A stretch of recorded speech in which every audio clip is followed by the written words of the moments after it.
Today we're going to look at a remarkable lost film called Blue Water. Anyone with even a passing knowledge of early film history knows that lost films are not exactly uncommon. What makes this particular lost film interesting to us, though, is that, well, first of all, it was shot in Atlantic Canada, and secondly, it was not really lost so much as deliberately suppressed by Hollywood in an attempt to kill off the growing Canadian film industry. That's just part of the story, though. As I was doing my research, I found this totally unexpected, vastly stranger story that happened related to this film, this completely bizarre series of events that were set into motion when, of all things, the director of this film hired up a homeless man on the streets of New York City to work on the movie. This set into motion a series of events that would ultimately change the course of Canadian history forever. Also, speaking of the film industry, I haven't really updated you all about the rest of the so-called Backyard History media universe. A few months ago, there was a Backyard History TV mini-series that was launched. It was made by Bell Fibe, and because they made it, it's exclusively available on the Bell Fibe app and Bell Fibe's TV One, so if you are both of the people that have these services, you can check it out there. Also, in this Backyard History media universe, I now have 4 books, including the newest one, which is focused around mysteries, called Mysterious Stories from Atlantic Canada's Past, which features this story we're going to do today. You can order all these directly from the author, that's me, at backyardhistory.ca. Now, to our story. You're listening to Backyard History, the hidden stories that happened in your own backyard. The podcast version of the weekly history column running in newspapers across the Maritimes. With your host and author, Andrew McLean.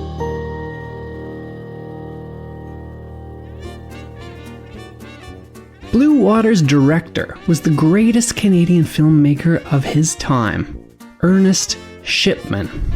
10% Ernie, everyone called him, because he personally demanded 10% of every aspect of the film. This included 10% of the wages paid to everyone, from the crew right through to the stars, and even a 10% cut of the money that was brought in at the box office. Ernie Shipman wasn't just a wealthy and famous film director, though. He was the face of a robust new Canadian nationalism in film. He was an outspoken voice declaring that Canada could and should tell its own stories through movies, and the rest of the world would pay good money to watch. Ernie Shipman had exploded onto the global film stage with his 1919 mega smash hit film, Back to God's Country. Shot on a budget of only $67,000, this Yukon-based film raked in a stunning $1.5 million at the box office, which is well over $40 million in today's money. Today, that film is perhaps best remembered for the curious bit of trivia that it was the first ever movie to include a nude scene in it. The actress who shot that scene was Nell Shipman, who was Ernie Shipman, the film's director's wife. But she was far more than someone who just took her clothes off on a screen, though. Nell Shipman was a screenwriter, she was an actress, she was a wealthy businesswoman, she was a producer, and she was the owner of not one, but 2 production houses. Which is to say that when Ernie Shipman received a phone call when he was visiting his office in New York City in 1921, he was very much a man on top of the world. On the other end of the line was a young man claiming to be a reporter for the New York Times. He asked for an interview, and Ernie Shipman told him to come to his office. When this young man showed up, his clothes were scruffy and unwashed. He was exceptionally young, and most damningly, he had no credentials. This young man was not actually a reporter for the New York Times at all. He had indeed moved to New York City from Newfoundland in the hopes of getting a job working for this famous newspaper, but his job application had been rejected. So now this Newfoundlander was not only unemployed, but he was actually homeless. He was living on a bench in a park. The closest he had gotten to the New York Times was using a rolled up copy as a pillow on the bench that he slept on at Bryant Park. In fact, that very morning, he had been awoken by a cop whacking the soles of his feet with a nightstick. Seemingly nothing could dampen this young man's incredible self-belief, though, and he jauntily described being woken up that morning as customary courtesy paid to all sleepers in Bryant Park by New York's finest. I have personal knowledge that this method of awakening is quicker and surer than the best alarm clock.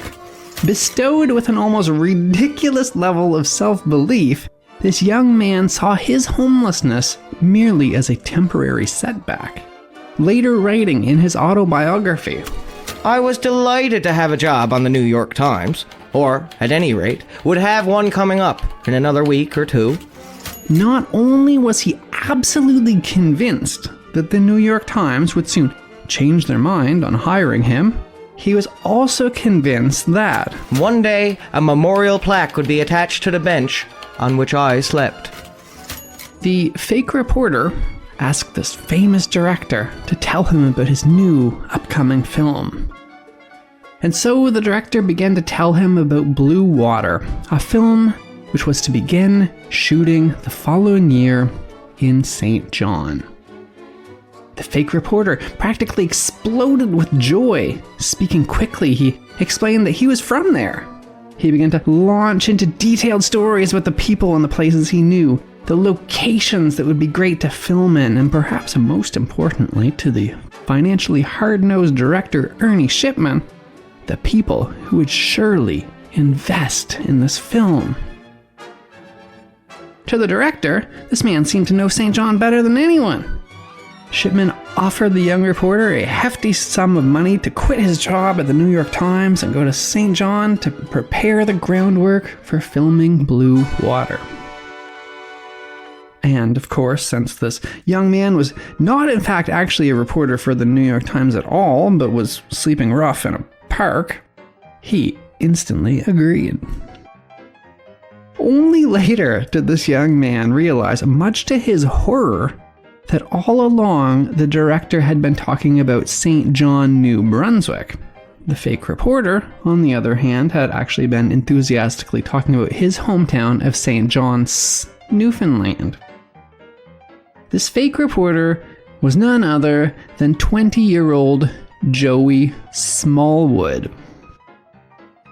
In the 1940s, 2 decades after this, Joey Smallwood would basically single-handedly drag Newfoundland into Canada, eventually going on to become the new province's longtime premier. He would use his modern understanding of how to wield technology, much of which he learned while working on this film, to become a well-known figure across Newfoundland. And it really isn't an exaggeration to say that he personally built up support for Newfoundland to, rather controversially, vote to join Canada. But all of that is far in the future, though. It was quite literally a whole different world away from being homeless in a park in New York City. But now, because of this movie, Joey Smallwood was headed back to Canada. He wasn't necessarily happy about St. John not being St. John's, though. He sighed in his autobiography, which is called I Chose Canada. My heart was not going to be in my work in those Canadian provinces. Joey Smallwood laid the groundwork for this film. He explained in his autobiography how Ernie Shipman funded his films. He would go into a town in a Canadian province, gather a number of businessmen and others with capital, and propose the formation of a local company that would finance the production of the movie film. The local people would put up 60% of the $100,000 needed, and Shipman would put up the remaining 40%. But they would agree to share the profits of the picture 50-50. Despite both of the Shipmans being experienced business people, Joey Smallwood claimed that it was he who did much of the actual groundwork in St. John to get Blue Water funded. He promised local economic benefits, including that 85% of the money raised would be spent in the city. The original plan appeared to have been to adapt Blue Water from a book written by mega best-selling St. John author Hiram Cody. Upon closer inspection, though, Ernie Shipman felt that it would be difficult to shoot, and he abruptly announced that Blue Water would instead adapt a book by St. John's author Frederick W. Wallace. Veteran Hollywood screenwriter Faith Green arrived in St. John to write the script. According to Joey Smallwood, she did not have an idea in her head for a scenario. He wasn't actually exaggerating. Faith Green actually distributed a press release to the local paper saying, I would be grateful if any person knowing of legend or incident which would be suitable would communicate with her at the Dufferin Hotel. Joey Smallwood talked his way into co-writing this script with Faith Green. He wrote that. Faith Green was in her late 50s or early 60s. I was 20 and a half. And I suppose we must have been the strangest team of movie writers that the industry had ever seen. Ernie Shipman was pleased with their work, and he began to muse about shooting 4 different films. One film in each of the Maritime provinces, and another in Newfoundland. This unlikely duo of writers traveled to what Joey Smallwood called the 4 capitals of the Atlantic provinces, writing scripts. Joey Smallwood liked to claim credit for having personally coined the phrase the Atlantic provinces. For reasons that are not clear, though, he consistently refused to acknowledge that Fredericton was the capital of New Brunswick, and he, throughout his career, always seemed to refer to St. John, no S, as the capital of New Brunswick, something which I'm sure pleased St. Johners very much. So Faith Green and Joey Smallwood went to Halifax, went to Charlottetown, and they went to St. John's to pen scripts for these 4 future films. The movie to be made in Prince Edward Island ought to be based on their famous fox ranching activity. The first of this Atlantic film quartet was made, and that was Blue Water. The script itself was lost. The late author David Folster researched the history of the film extensively for his book Discovering the Movies in New Brunswick, and though he never found the script, while flipping through his research notes held at the Provincial Archives of New Brunswick, I think I found perhaps the funniest description of the script that Joey Smallwood and Faith Green wrote, with David Folster calling it a moralistic story about drinking and staying in school. This wasn't to say that David Folster actually disapproved of it, though. He compared Blue Water's script to Treasure Island, and he noted that it was, quote, easy to understand the story's appeal to Shipman. It had adventure and romance, an American connection, high moral tone, and a Horatio Alger kind of message. Blue Water was to star an obscure 20-year-old actress. Much like Joey Smallwood, she too had big ambitions and endless self-belief. And much like Joey Smallwood, she had, up until her involvement in this film, had shown very few reasons for this self-confidence. She had consistently flopped in every audition she had ever attempted. Blue Water would be her first starring role. That actress was Norma Shearer, and she would go on to have a long and successful career, even winning a Best Actress Academy Award. Production and filming began in the summer of 1922. Fishing village scenes were shot in Lornville and Chance Harbor, while the city scenes were shot in St. John. Just to confuse things a bit more, even though this is being shot in New Brunswick, this is supposed to be taking place in Newfoundland, in St. John 'S. Everything went together really quickly. It went surprisingly smoothly, and proceeded incredibly efficiently. The film was ahead of schedule and it was under budget. The Daily Telegraph newspaper marveled that every inch of progress was chalked up without the slightest weight. They had, however, made what would become a critical error. With few key staffers from the coastal region, they underestimated how tempestuous the weather could become on the Bay of Fundy. Instead of shooting the scenes at sea during the summer, they scheduled them to be shot later in autumn. October of 1922 was, according to reporter Dan Soucoup, one of the coldest and wettest on record. Snow and freezing rain slowed production, and Ernest Shipman seemed to quickly lose interest in technical details, cost overruns, etc. It soon became apparent that sea filming would have to be delayed until spring. This would incur costs, and costs, of course, were unacceptable to 10% Ernie Shipman, the director. He reluctantly moved filming from New Brunswick to Florida. During this move, much of the crew were laid off, including both Faith Green and Joey Smallwood. By this point, money was running out and costs were increasing. In order to try and raise money, a series of screenings were held in 1923 at the Imperial Theatre in St. John to raise money. These early screenings were received rapturously by locals. Yet, despite the film being completed enough to do showings, Ernie Shipman had an unexpected new problem: arranging distribution. The movie world was changing rapidly.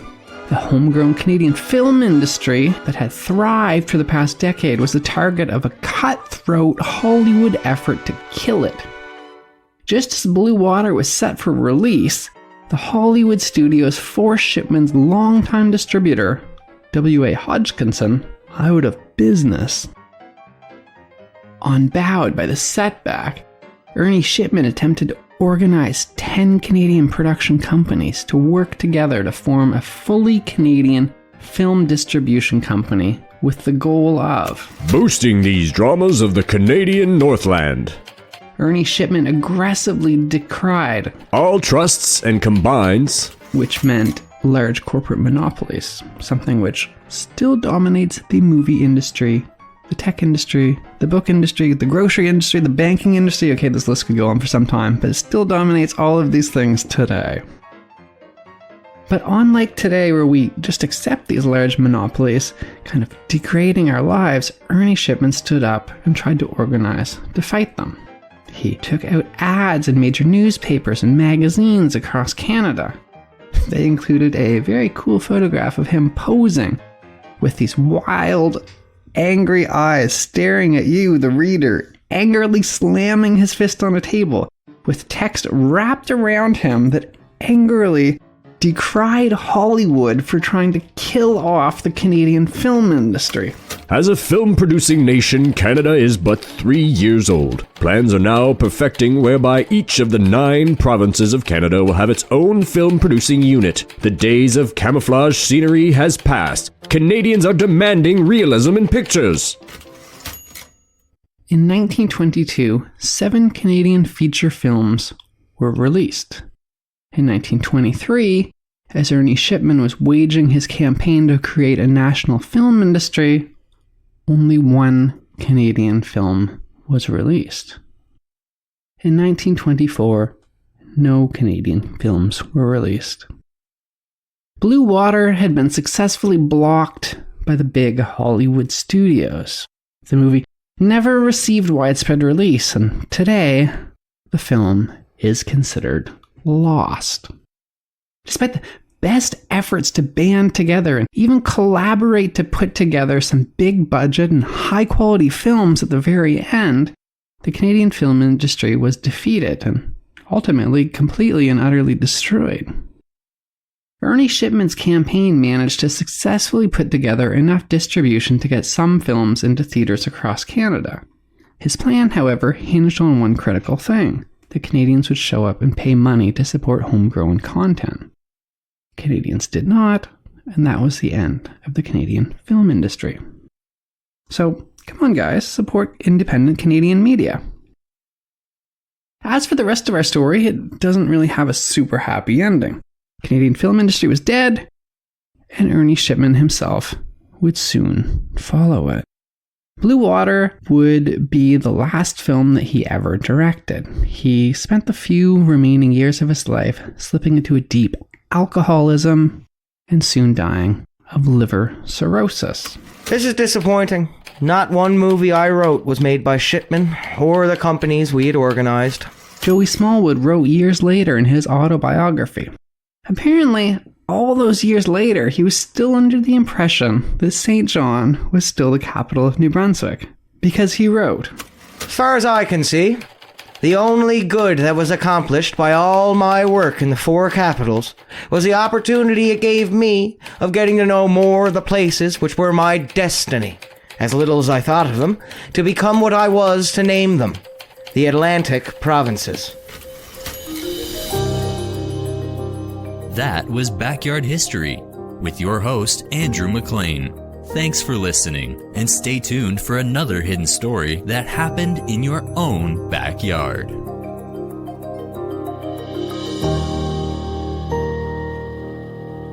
Produced by Jordan Lozier.